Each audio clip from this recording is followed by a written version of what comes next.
বিজ্ঞাপনের বাজেট কিভাবে নির্ধারণ হয় এটা নিয়ে আলোচনা করব। তার আগে আমি একটু ইতিহাস বলি। আমি যেহেতু আমার প্রিভিয়াস লাইফে আমার কেরিয়ার শুরু হয় অ্যাডভার্টাইজিং ফার্ম থেকে। অ্যাডভার্টাইজিং ফার্মের আমি মার্কেটিংয়ের এক্সিকিউটিভ হিসেবে আমি প্রথম কাজ শুরু করি, তারপর রিয়েল এস্টেটে আসি। তো আমার এটা একটা ব্যাটার এক্সপিরিয়েন্স আছে।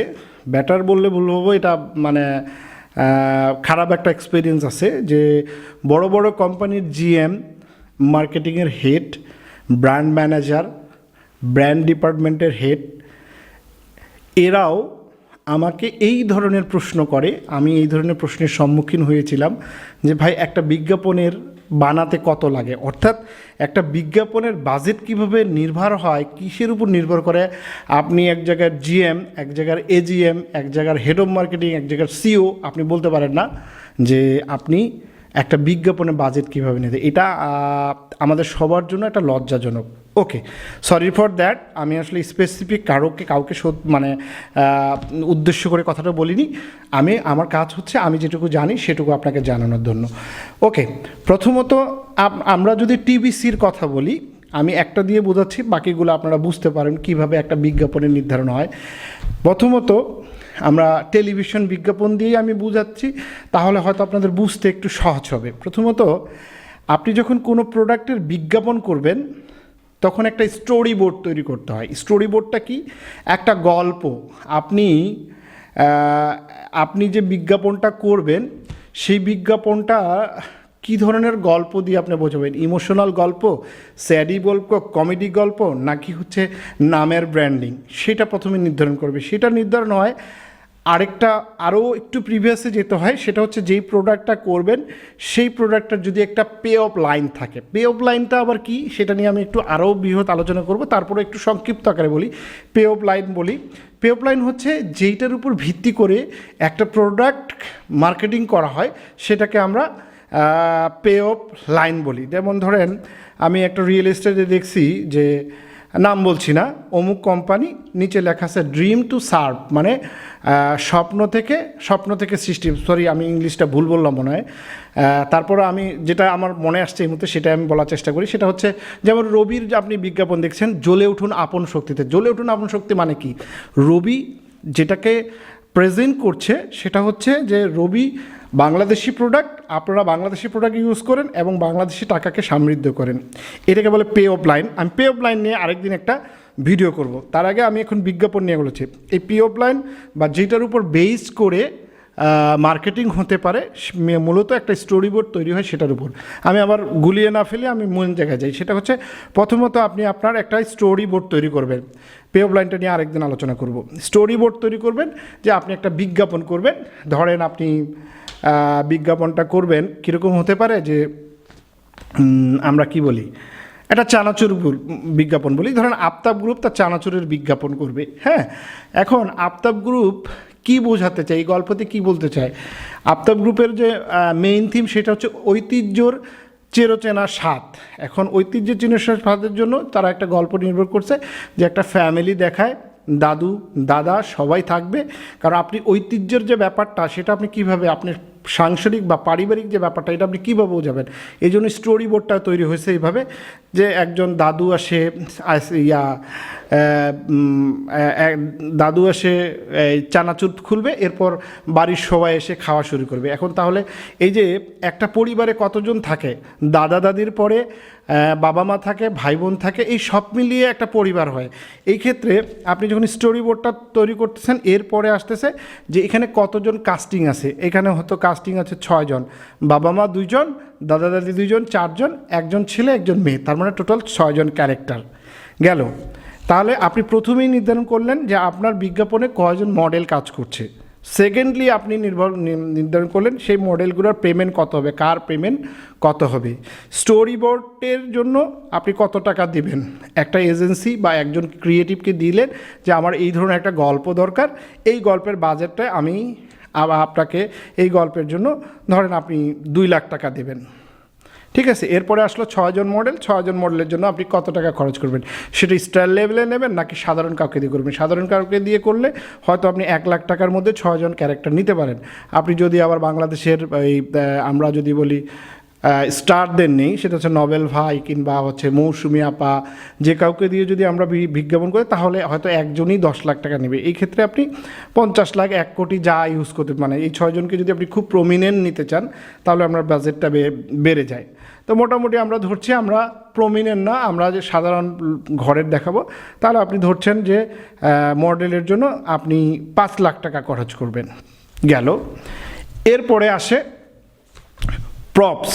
প্রপসটা কি?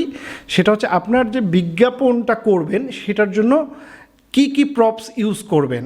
ধরেন আপনি একটা টেলিভিশন দেখাবেন, একটা ঘর ডাইনিং রুম দেখাবেন, তাহলে কী ধরবে? এটাকে বলে প্রপস।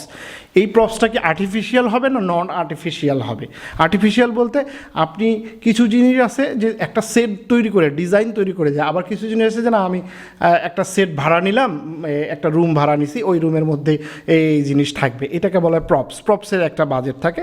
এরপর আপনি যে জায়গায় শুটিংটা করবেন সেটা হচ্ছে আউটডোরে শুটিং করবেন নাকি ইনডোরে শুটিং করবেন, এইটার উপর একটা বাজেট নির্ভর করে। আপনি ধরেন সেট বানিয়ে আউটডোরে করলে, যেহেতু আপনি ডাইনিং রুম বানাবেন, তাহলে আউটডোরে করলে আপনাকে একটা সেট বানাইতে হবে, একটা ঘর বানাইতে হবে। ঘর বানিয়ে সেখানে আপনি একটা ঘরের মতো জিনিস তৈরি, এটাকে সেট বলে। তো সেট বানিয়ে করলে সেটের আপনার একটা বাজেট আছে। হ্যাঁ, দ্বিতীয় গেল প্রপসের বাজেট ধরলাম আমি 10,000 টাকা, সেটের বাজেট ধরলাম আমি 2 লাখ টাকা।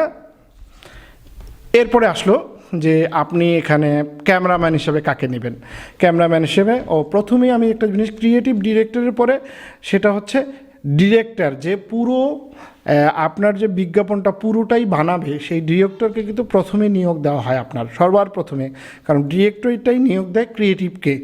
যে স্টোরি বোর্ড, অনেক সময় ডিরেক্টরও স্টোরি বোর্ড দিতে পারে অথবা অনেক সময় ক্রিয়েটিভও দিতে পারে, কিন্তু ক্রিয়েটিভ দেখ আর ডিরেক্টর দেখ দুটোর জন্য আলাদা আলাদা বাজেট হয়। কিন্তু ডিরেক্টরের একটা খরচ আছে, যেই খরচটা, যেই রেমিনেশনটা সবচেয়ে বেশি সবার থেকে, মূলত স্টার কাস্টিং বাদে যারা থাকে, ধরেন ডিরেক্টরকে আপনি এই বিজ্ঞাপনটা মেকিং করার জন্য আপনি হয়তো 10 লাখ টাকা দেবেন, কারণ ডিরেক্টরের পেমেন্ট সবসময় বেশি হয়। যদি না আপনি স্টার কাস্টিং নেন, স্টার কাস্টিং নিলে হয়তো নবেল ভাইকে নিলে 10 লাখ 15 লাখও নিতে পারে, বা মৌসুমী আপাকে নিলে 15, 20 লাখ 30 লাখ পর্যন্ত নেয় একটা বিজ্ঞাপনের জন্য। আচ্ছা, প্রথমে গেল ডিরেক্টর, তারপর গেল ক্রিয়েটিভ, তারপর হচ্ছে মডেল, তারপর হচ্ছে প্রপস, তারপরে হচ্ছে সেট এবং সেট ডিজাইনার যাকে বলি। এরপরে আসতেছে যে মডেলগুলো হবে, এটা ড্রেস ডিজাইনটা কীভাবে হবে, মানে অর্থাৎ আপনার যে প্রোডাক্টের সঙ্গে ম্যাচ করে একটা কালার কন্ট্রাস্ট করা, এটাকে বলা হয় আপনার সেট, মানে ড্রেস ডিজাইনে হয়তো আপনি 5,000 টাকা দিলেন বা 10,000, যেটা হইক। এরপরে আসতেছে যে আপনি একজন ডিওপি নেবেন, সেই ডিওপিটা কোন লেভেল নেবেন এটা নির্ভর করে। যদি আপনি রাশেদ জামান, বাংলাদেশের সবচেয়ে বড় ম্যান, সাচি ভাই, এদেরকে নিলে এরা দৈনিক 50,000 টাকা করে নেয়। আপনি যতদিন শুটিং করবেন ততদিনই আপনার এটার বাজেটটা নির্ভর করে। এরপরে আসে যে আপনার গেল সেট ডিজাইন, ডিওপি। এরপর আপনার শেষে ইউনিট সেট আপ, সেটা হচ্ছে অ্যাসিস্ট্যান্ট ডিরেক্টর, প্রোডাকশন ম্যান, ঠিক আছে, খাবার খরচ, তারপরে আছে এন্টারটেনমেন্ট, এই সব মিলিয়ে একটা বাজেট আসে যে আমরা এত খরচ করব। এটা গেল। এই যে আপনি শুটিং কমপ্লিট করলেন, director, creative director, set design, props, তারপর ড্রেস ডিজাইনার, তারপর হচ্ছে ডিওপি, তারপর হচ্ছে আপনার খাবার খরচ, assistant, production manager, line manager, অনেক ধরনের লোক থাকে এখানে। এটার একটা টোটাল বাজেট থাকে। এরপরে যে বাজেটটা আসে সেটা হচ্ছে পোস্ট, অর্থাৎ পোস্ট হচ্ছে এই যে সমস্ত ভিডিওটা কমপ্লিট করার পর আপনি এটাকে এডিট করবেন। এডিট প্যানেলে নিয়ে গিয়ে, এডিট প্যানেলের 2-3টা ভাগ আছে। একটা হচ্ছে সাউন্ড সিস্টেম, যে আপনি এটাকে কাকে দিয়ে, আজাদ আবুল কালামকে ভয়েস দেবেন নাকি হচ্ছে নাসরিন আপাকে দেবেন নাকি আসাদুজ্জামান নয়ের ভয়েস দিবে, যদি যেভাবে যাদেরকে দিয়ে ভয়েস দেবেন আলাদা আলাদা তাদের বাজেট হয়। তো চলে গেল এই বাজেটটা। এরপরে কালার গ্রেডিং থাকে আলাদা, সাউন্ড ডিজাইন থাকে আলাদা, যেটা এডিটের মধ্যে পড়ে। সমস্ত কিছু পড়ার পরে ফাইনালি গিয়ে আপনার একটা বিজ্ঞাপন নির্মাণ হয়। তাহলে বোঝা গেছে আপনার কোন কোন খাতে আপনি কত খরচ করবেন সেটার উপর নির্ভর করে এই সমস্ত কিছু তৈরি হওয়ার পর আপনার বিজ্ঞাপনের বাজেট তৈরি হয়। আশা করি আমি বোঝাতে পারছি যে একটা বিজ্ঞাপনের বাজেট কিভাবে নির্ধারণ হয়, কোন কোন বিষয়ের উপর নেওয়া যায়। এটা স্পেসিফিক কোনো বাজেট নাই, এই বাজেটটা নির্ভর করে আপনার গল্পের উপর আর আপনার টেস্টের উপর। ধরেন 1 কোটি 5 কোটি 10 কোটি টাকারও ফারুকি বিজ্ঞাপন বানায়, আবার 5 লাখ টাকারও বিজ্ঞাপনও 2 লাখ টাকারও বিজ্ঞাপন হয়, টিবিসি ওবিসি যেটাই বলি না কেন।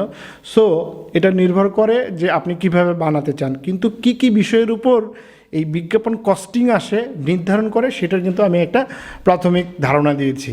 আশা করি আমার এই ভিডিও থেকে যারা মার্কেটিংয়ের হেড আছেন, যারা জিএম আছেন, তারা এই বিষয়গুলো জানতে পেরেছেন যে কিভাবে একটা বিজ্ঞাপনের বাজেট নির্ধারণ হয় সে বিষয় নিয়ে। আশা করি আমার কাছ থেকে যদি শিখতে পারেন, বা আমার শেখার কিছু নেই, আমি আসলে অনেক বেশি কিছু জানি না, আমি যেটুকু আমার নলেজ আছে, যেটুকু আমার যে বিষয়টা জানা আছে সে বিষয় নিয়ে আমি একটু আলোচনা করার চেষ্টা করি।